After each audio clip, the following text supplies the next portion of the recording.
In the name of Allah, the most gracious, ever merciful.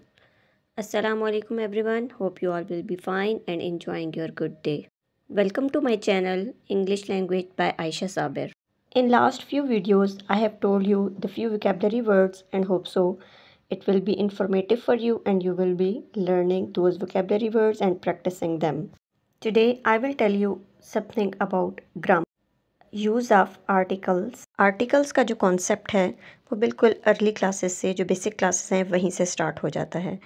आप सब ने notice किया होगा कि इंग्लिश की जो बिल्कुल अर्ली क्लासेस की बुक्स हैं उसमें the use of a and the दिया जाता है। इट मीन्स कि ये जो कॉन्सेप्ट है ये बेसिक लेवल से ही स्टार्ट हो जाता है और इसको बेसिक लेवल पे ही क्लियर हो जाना चाहिए, वरना जिस तरह आप लोग आगे जाते हैं, नेक्स्ट क्लासेस में जाते हैं, तो ये कॉन्सेप्ट अगर क्लियर नहीं होता तो इससे आप लोग जो है वो मिस्टेक्स करते हैं, आपकी सेंटेंस मेकिंग में मिस्टेक्स होती है, आपके जो ऑब्जेक्टिव्स आपको क्वेश्चंस दिए जाते हैं उसमें भी आप बहुत ज़्यादा मिस्टेक्स करते हैं।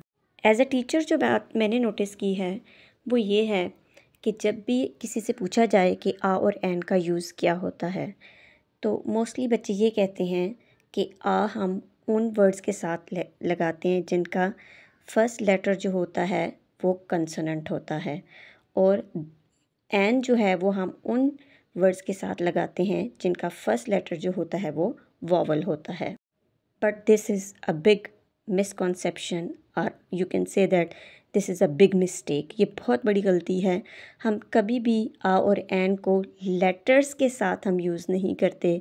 We have to look at the sounds. हमने किस चीज़ पे गौर करना होता है?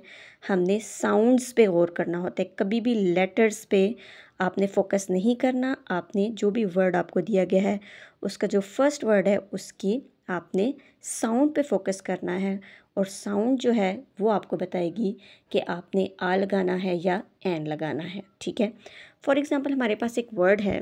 ठीक है, फॉर एग्ज़ाम्पल हमारे पास वर्ड आ गया एप्पल, राइट। अब एप्पल में जो है हमारे पास अ साउंड है। ठीक है, और अ साउंड कौन सी साउंड होती है? एक ही साउंड है, वॉवल साउंड्स हैं।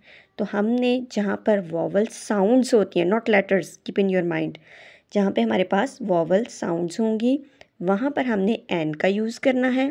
ठीक है, और जहाँ पर हमारे पास जो है वो कंसोनेंट साउंड्स होंगी वहाँ पे हम लोगों ने क्या करना है? आ का यूज़ करना है, right. As all of you know that there are 5 vowels, and what are those 5 vowels? A E I O U. ठीक है, जब भी इनकी साउंड आएगी किसी भी वर्ड के साथ तो आपने उसके साथ जो है वो एन का यूज़ करना है। ठीक है, एन आर्टिकल का यूज़ करना है। लेकिन आपने माइंड में रखना है कि जब हमारे पास कंसोनेंट्स आएंगे, और कंसोनेंट्स हमारे पास कौन से लेटर्स होते हैं? जो कि वॉवल्स के अलावा होते हैं। ठीक है, 5 वॉवल्स तो हो गए, ए ई आई ओ यू। इसके अलावा जितने भी लेटर्स हैं उनको कंसोनेंट्स कहा जाता है। ठीक है, कीप इन योर माइंड, उनको क्या कहा जाता है? कंसोनेंट्स। तो कंसोनेंट्स के साथ आप क्या यूज़ करेंगे? Consonant sounds. Do remember, consonant sounds. तो उन साउंड्स के साथ आप क्या यूज़ करेंगे? आपने आ का यूज़ करना है। ठीक है, अब हमारे पास अगर कुछ इस तरह के लोग होते हैं जो कहते हैं कि, तो आप सब ने माइंड में रखना है, आप अगर टीचर हैं तो आपने कॉन्सेप्ट बच्चों को क्लियर देना है। ठीक है, उनको साउंड्स पे फोकस करवाना है, वॉवल साउंड्स और कंसोनेंट साउंड्स पे, कि उनके साथ फिर हम आर्टिकल्स को कैसे यूज़ करते हैं। अगर आप ख़ुद लर्नर्स हैं तो आपने माइंड में रखना है कि हमने आर्टिकल्स पे किस पे फोकस करना होता है? साउंड्स पे, नॉट ऑन द लेटर्स। ठीक है, होप सो कि आपका ये जो मिसकंसेप्शन है बहुत से लोगों की ये क्लियर हुई होगी। आप दोबारा इस वीडियो को देख सकते हैं, बार बार वीडियो को देखें, इससे आपका कॉन्सेप्ट जो है वो ज़्यादा क्लियर होगा। और अगर किसी किस्म की कोई भी सजेशन आपको चाहिए, कुछ आपको कुछ कहना चाहते हैं तो you can comment. Thank you, have a nice day.